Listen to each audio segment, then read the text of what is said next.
ሰበር ዜና የፕሬዚደንት ዶናልድ ትራምፕ የመካከለኛው ምስራቅ መልእክተኛ የሆኑት ጃሬድ ኩሽነር ባልተለመደ ሁኔታ በአሜሪካ ስለሚደገፈው የጋዛ የሰላም ዕቅድ አተገባበር ከሐማስ መሪዎች ጋር ተወያይተዋል። ዝርዝር ተይዞበታል። ዛሬ ማለዳ ማክሰኞ በሆርሙዝ በኩል ለማለፍ የሞከረ የነዳጅ ጫኝ መርከብ ምንነቱ ባልታወቀ ተወንጫፊ መመታቱን የዩናይትድ ኪንግደም ባህር ትራንስፖርት አስታውቋል። በትንታኔም ነግራችሁ ይሆናል። ዶናልድ ትራምፕ የአሜሪካ አጋር የሆነችው ኦማን ከኢራን ጋር ባለው ንግግር ጣልቃ የምትገባ ከሆነ ጥቃት እንደሚፈጽሙባት መዛታቸውን ፎክስ ኒውስ ዘግቧል። ዝርዝር ተይዞበታል። ጤና ይስጥልኝ የተወደዳችሁና የተከበራችሁ የቻናሌ ቤተሰቦች፣ እስከ መጨረሻው ድረስ አብራችሁን ስትቆዩ እነዚህንና ሌሎችንም ሰበር መረጃዎች በትንታኔ የምትሰሙ ይሆናል። ቪዲዮ ላይክ፣ የዩቲዩብ ቻናሌን ሰብስክራይብ አድርጋችሁ እንድትጀምሩ የጋበዝኩ ወደ ዝርዝር ዜናዎች አልፋለሁ። በቀዳሚነት የዶናልድ ትራምፕ ልዩ መልእክተኛ የጋዛ የሰላም ዕቅድን ለማስፈረም ከሐማስ መሪዎች ጋር ተገናኙ። የፕሬዚደንት ዶናልድ ትራምፕ የመካከለኛው ምስራቅ መልእክተኛ የሆኑት ጃሬድ ኩሽነር ባልተለመደ ሁኔታ በአሜሪካ ስለሚደገፈው የጋዛ የሰላም ዕቅድ አተገባበር ከሐማስ መሪዎች ጋር ተወያዩ። የትራምፕ አማች የሆኑት ኩሽነር በአዲስ የሐማስ መሪ ኻሊል አል-ሃያ የሚመራውን ልዑክ ያገኙት እሁድ ግብጽ ውስጥ እንደሆነ አንድ የፍልስጤም ባለስልጣን ለቢቢሲ ተናግረዋል።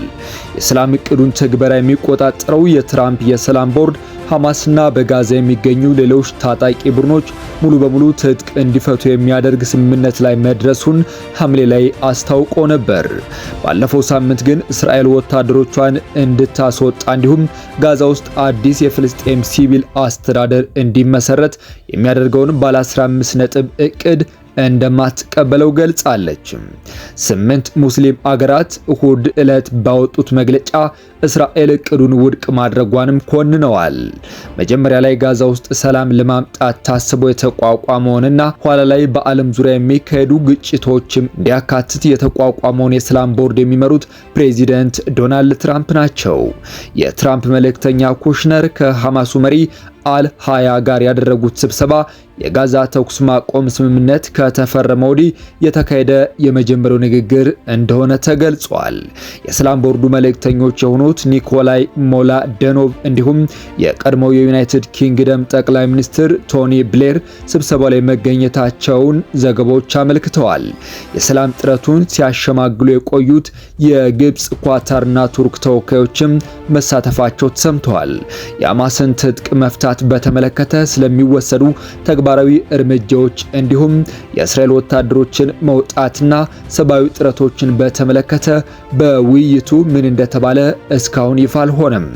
የትራምፕ መልእክተኛ ኩሽነር በግብጽ ቆይታቸው ከሀገሪቱ ፕሬዚደንት አብደል ፋታህ አልሲሲ ጋርም ተገናኝተዋል። ከዚሁ ጋር በተያያዘ የትራምፕ ልዑክ ከሐማስ አመራሮች ጋር ከተገናኙ በኋላ ከእስራኤሉ ጠቅላይ ሚኒስትር ከኔታንያሁ ጋር ተወያዩ። የአሜሪካው ፕሬዚደንት ዶናልድ ትራምፕ የመካከለኛው ምስራቅ ልዑክ የሆነው ጃሬድ ኩሽነር ከእስራኤሉ ጠቅላይ ሚኒስትር ቤንያሚን ኔታንያሁ ጋር መገናኘታቸውን ቃል አቀባዩ ለቢቢሲ ተናግረዋል። ኩሽነር እስራኤል የደረሱት ከሐማስ ጋር ከተነጋገሩ በኋላ ትላንት ምሽት ነው። የትራምፕ የሰላም ቦርድ ባለፈው ወር በጋዛ ውስጥ ሐማስንና ሌሎች የታጠቁ ቡድኖችን ሙሉ በሙሉ ትጥቅ ለማስፈታት ስምምነት ላይ ከደረሰ በኋላ እስራኤል ባለ 15 ነጥቡን የሰላም ዕቅድ ውድቅ አድርጋለች። የሰላም ዕቅዱ የእስራኤል ወታደሮች እንዲወጡና ጋዛ በአዲስ የሲቪል አስተዳደር ስር ዳግም እንድትገነባ ይጠይቃል። 8 ሙስሊም ሀገራት እሁድ ዕለት በወጡት መግለጫ እስራኤል ዕቅዱን ውድቅ ማድረጓንም ኮንነዋል። ትራምፕ በጋዛ ሰላም ለማስፈን ታስቦ የተቋቋመውን የሰላም ቦርድን የሚመሩ ሲሆን በኋላ ላይ በዓለም ዙሪያ የሚከሰቱ ግጭቶችን መፍታት እንደሚያካትት ተገልጿል። እሁድ ዕለት አንድ የፍልስጤም ባለስልጣን ለቢቢሲ እንደተናገሩት የትራምፕ ልዑክ በግብጽ የሐማስ አዲሱ መሪ ኻሊል አል ሃያ የሚመራውን ልዑክ አግኝተው ነበር። ሐማስ በኋላ ላይ ባወጣው መግለጫ አደራዳሪዎችና የሰላም ቦርዱ እስራኤል ለቀጣዩ እርምጃ ፍኖተ ካርታውን እንድታጸድቅና እንዲያስገድዱ ጠይቋል። ብዙ እስራኤላውያንም ሐማስ ትጥቅ ለመፍታት ዝግጁ መሆኑ ላይ ጥርጣሬ አላቸው። ኩሽነር ከሃያ ጋር ያደረጉት ስብሰባ ባለፈው ዓመት በጋዛ ሰርጥ የተኩስ አቁም እንዲኖር ከተደረገው ስምምነት ወዲህ የመጀመሪያው እንደሆነ ይታመናል። በሆርሙዝ ወሽመጥ በኩል ለማለፍ የሞከረ ነዳጅ ጫኝ መርከብ ምንነቱ ባልታወቀ ተወንጫፊ ተመታ። ማክሰኞ ማለዳ በሆርሙዝ በኩል ለማለፍ የሞከረ የነዳጅ ጫኝ መርከብ ምንነቱ ባልታወቀ ተወንጫፊ መመታቱን የዩናይትድ ኪንግደም ባህር ትራንስፖርት አስታውቋል። ዩኬ ኤምቲኮ ባወጣው መግለጫ የኩባንያው የደህንነት ባለሙያ በሆርሙዝ ወሽመጥ በኩል ለማለፍ ሲሞክር መርከቡ ባልታወቀ ተወንጫፊ መመታቱን አስታውቋል። በጥቃቱ የመርከቡ ሞተር የተመታ ሲሆን ሰራተኞቹም ላይ ጉዳት ደርሷል ብሏል። የመርከቧ ቀሪ ሰራተኞች በኦማን የባህር ዳርቻ ጠባቂዎች ድጋፍ እየተደረገላቸው መሆኑን ጨምሮ አስታውቋል። ባለስልጣናት ክስተቱን ለማጣራት እየሞከሩ እንደሚገኙ የተገለጸ ሲሆን በጥቃቱ አካባቢ ላይ ስለደረሰ ተጨማሪ ጉዳት ምንም የተባለ ነገር የለም። ዩኬ ኤምቲኮ በሆርሙዝ ወሽመጥ በኩል የሚያልፉ የነዳጅ መርከቦች ጥንቃቄ እንዲያደርጉና አጠራጣሪ ነገር ሲመለከቱ እንዲያሳውቁ መክሯል። የአሜሪካና ኢራን ጦርነት ከተቀሰቀሰ ወዲህ የሆርሙዝ ወሽመጥ ላይ ያለው ውጥረት ተጠናክሯል። ኢራን ወሽመጡን ሙሉ በሙሉ መዝጋቷን ተከትሎ የዓለም የነዳጅ አቅርቦትም ተስተጓጉሏል። ዋሽንግተንና ቴህራን በሚያደርጉት ንግግር ወሽመጡን ዳግም ማስከፈት ዋነኛ አጀንዳ ነው። ትራምፕ ኦማን ለኢራን ስምምነት እንቅፋት ከሆነች እንደሚያጠቋት አስጠነቀቁ። ትራምፕ የአሜሪካ አጋር የሆነችው ኦማን ከኢራን ጋር ባለው ንግግር ጣልቃ የምትገባ ከሆነ ጥቃት እንደሚፈጽሙባት መዛታቸውን ፎክስ ኒውስ ዘግቧል። አሜሪካና ኦማን የሆርሙዝ ወሽመጥን ለማስከፈት ከቴህራን ጋር በተናጥል እየተደራደሩ ነው። አሜሪካ ኢራን ላይ ጦርነት ከከፈተች ጊዜ ጀምሮ የዓለም 1/5 የነዳጅና የተፈጥሮ ጋዝ ማጓጓዣ የሆነው ወሽመጥ ተዘግቷል። ፎክስ ኒውስ እንደዘገበው ትራምፕ ኦማንን ያስጠነቀቁት በስልክ በሰጡት ቃለ ምልልስ ወቅት ነው። የኢራን ባለስልጣናት ከኦማን ጋር የሚያደርጉትን ድርድር እያጠናቀቁ እንደሆነ ተናግረው ነበር። ይህ በእንዲህ እንዳለ በአሜሪካና ኢራን መካከል ለ60 ቀናት የተፈረመው የተኩስ አቁም መግባቢያ ሰነድ ጊዜው በመጠናቀቅ ላይ ይገኛል። ሰኞ ዕለት ትራምፕ በኦቫል ኦፊስ በሰጡት መግለጫ ቢቢሲ የመግባቢያ ሰነዱ እንዲራዘም ይፈልጉ እንደሆን ጠይቆ አልፈልግም ሲሉ ምላሽ ሰጥተዋል። በአሜሪካና በኢራን መካከል የሚደረገው ንግግር በዋናነት የሚያተኩረው የሆርሙዝ ወሽመጥን ማስከፈት ላይ ነው። ኦማን በወሽመጡ ደቡባዊ ክፍል የምትዋሰን ሲሆን በግጭቱ ውስጥ ገለልተኛ ወገን መሆኗን ስትገልጽ ቆይታለች። ይሁን እንጂ ኢራን በተደጋጋሚ ጥቃት የፈጸመችባት ሲሆን አሁን ወሽመጡ እንዲከፈት በሚደረገው ድርድር ውስጥ ቁልፍ ሚና እየተጫወተች ትገኛለች። ዋሽንግተን ይህ የመርከቦች መተላለፊያ እንዲከፈት የራሷን ጥረት እያደረገች ትገኛለች። ፎክስ ኒውስ ትራምፕ ኦማን ጣልቃ የምትገባ ከሆነ ከባድ ድብደባ ይደርስባታል ማለታቸውን ዘግቧል። ትራምፕ ጣልቃ መግባት ሲሉ ምን እንደሚያካትት ግልጽ አይደለም። በዚሁ ቃለ ምልልሳቸው ላይ አሜሪካ በኢራን ጦር ምጣኔ ሀብትና ፖለቲካ ውስጥ ወሳኝ ከሆነው ኃይል ከሆነው ከእስላማዊ አብዮታዊ ዘብ ጋር በእጅ አዙር ግንኙነት እንዳላቸው ተናግረዋል። የእስላማዊ አብዮታዊ ዘቡ ቃል አቀባይ የትራምፕ ንግግር አስተባብሏል።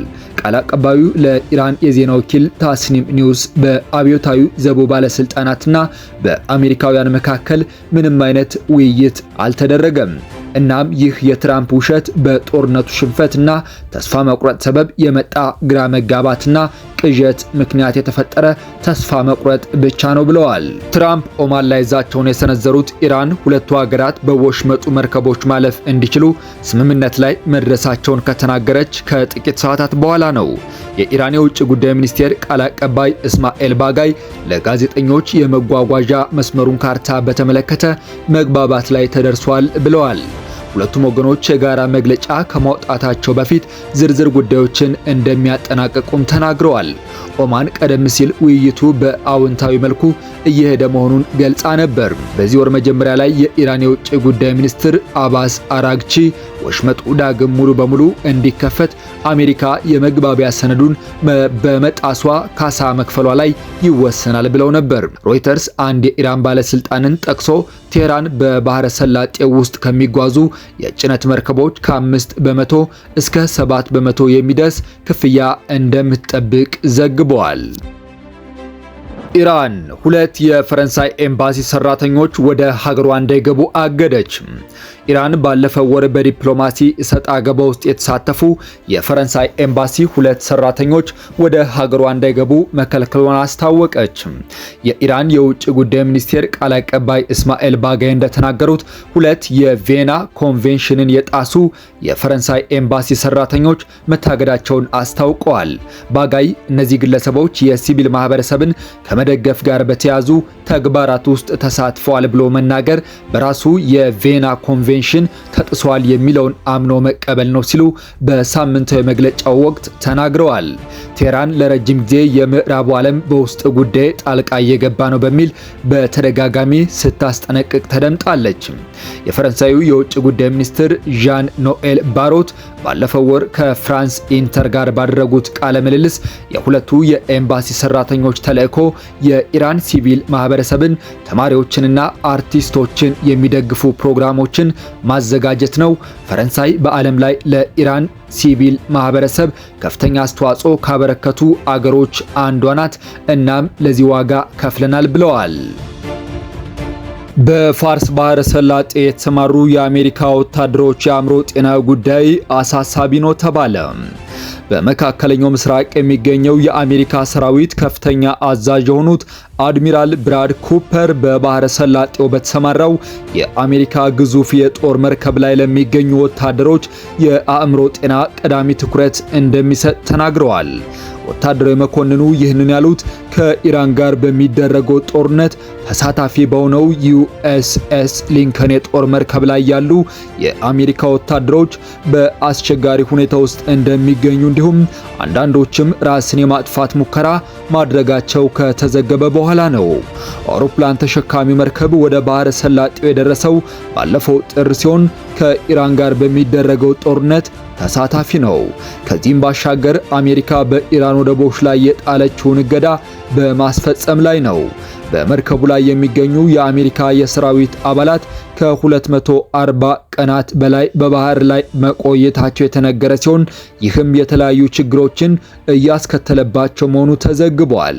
በዚህም ሳቢያ በመርከቧ ላይ የሚገኙ ባህርተኞች ቤተሰቦችም የወታደሮቹ የአእምሮ ጤና ሁኔታ እያሽቆለቆለ በመሆኑ አንዳንዶቹ ከመርከቧ ላይ ለመዝለል ሙከራ ማድረጋቸውን ተናግረዋል። ይህንን ተከትሎ በመርከቧ ላይ ጉብኝት ያደረጉት አድሚራል ብራድ ኩፐር እሁድ ዕለት እንዳሉት ለአካላዊ ጤና የምናደርገውን አይነት ትኩረት ለአእምሮ ጤና ማድረግ እንዳለብን አምናለሁ ሲሉ ለሁኔታው ትኩረት እንደሚሰጡ ተናግረዋል። ባለፈው ሳምንት የአሜሪካ ባህር ኃይል 5000 ሰዎችን በያዘው መርከብ ላይ የአቅርቦት ችግር እንዳለ ቢያምንም የአእምሮ ጤና ችግርን በተመለከተ ግን ማስተባበያ ሰጥቷል። አውሮፕላን ተሸካሚው የሊንከን መርከብ ተልእኮ ባለፈው ግንቦት ወር እንዲያበቃ እቅድ ተይዞ የነበረ ቢሆንም በተደጋጋሚ እንዲራዘም ተደርጓል። ወታደሮቹ በባህር ላይ ለረጅም ጊዜ መቆየታቸውን በተመለከተ በአሜሪካ ምክር ቤት የጦር ኃይሎች አገልግሎት ጉዳዮች ኮሚቴ አባል የሆኑ 13 ዴሞክራቶች ለመከላከያ ሚኒስትሩ ፔት ሄግሴት የወቀሳ ደብዳቤ ጽፈዋል። ሚኒስትሩ ፔት ሄግሴትም ሆኑ ፕሬዚደንት ዶናልድ ትራምፕ የቀረበውን ወቀሳ አጣጥለውታል። ነገር ግን ዩኤስኤስ ጆርጅ ዋሽንግተን የተባለ ሌላ መርከብ የሊንከን ቦታ እንዲተካ ወደ መካከለኛው ምስራቅ እንደተላከና በአንድ ሳምንት ውስጥ ወደ አካባቢው እንደሚደርስ ተዘግቧል። በመጨረሻም ሩሲያ ለዩክሬን ድሮኖችን አቅርባለች ያለቻትን ዩናይትድ ኪንግደምን አስጠነቀቀች። ሩሲያ በዩክሬን ያለው ቀውስ እንዲባባስ ሆነ ብላ እየሰራች ነው ስትል ዩናይትድ ኪንግደምን ከሳለች። ሀገሪቷ ይህን ያለችው የሩሲያን ኢላማዎችን ለመምታት ብሪታንያ ሰራሽ ድሮኖች ጥቅም ላይ መዋላቸው ከተረጋገጠ በኋላ ነው።